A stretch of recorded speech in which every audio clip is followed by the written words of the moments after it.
Hello friends, তোমরাও যদি আমার মতো করে চিকেন রান্না করো তাহলে তোমার পরিবারের লোকেরা এক থালা জায়গায় দু থালা ভাত খাবে। তাহলে দেখে নাও ভিডিওটা।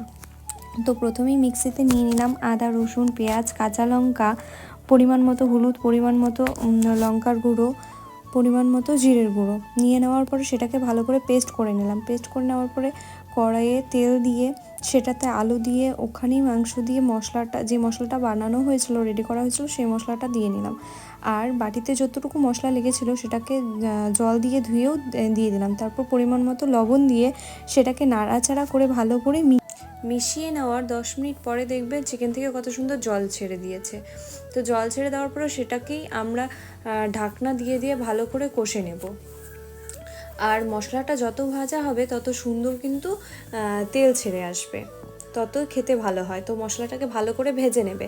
আর ঢাকনা দেওয়ার পর কিছুক্ষণ পর পর উঠিয়ে কিন্তু নিচে নাড়া দিয়ে নিতে হবে, নাহলে নিচে লেগে যাওয়ার চান্স থাকে। তো মাংসটা কষা হয়ে যাওয়ার পর আমরা গরম জল করে চিকেনটাতে দিয়ে নিলাম। যে যেমন ঝোল খাবে তেমন পরিমাণে জল দেবে, তার চেয়ে একটু বেশি জল দেবে। আর সিদ্ধ হয়ে যাওয়ার পর আমরা আঁচটাকে নিভিয়ে লেবু পাতা দিয়ে নিলাম, যাতে ফ্লেভারটা খুব ভালো আসে আর গন্ধটাও দারুণ আসে। তাহলে দাঁড়িয়ে দাঁড়িয়ে আর দেখছো কি, বাড়িতে গিয়ে তোমরাও বানিয়ে ফেলো। আর যদি রেসিপি ভিডিওটা ভালো লেগে থাকে লাইক কমেন্ট শেয়ার করতে কিন্তু ভুলবে না। টাটা, দেখা হচ্ছে নেক্সট ভিডিওতে। আর হ্যাঁ, যেহেতু রান্নাটা পিসি করেছে, যদি আমি কিছু ভুল ত্রুটি বলে থাকি তাহলে নিজের ছোটো বোন মনে করে ক্ষমা করে দিও।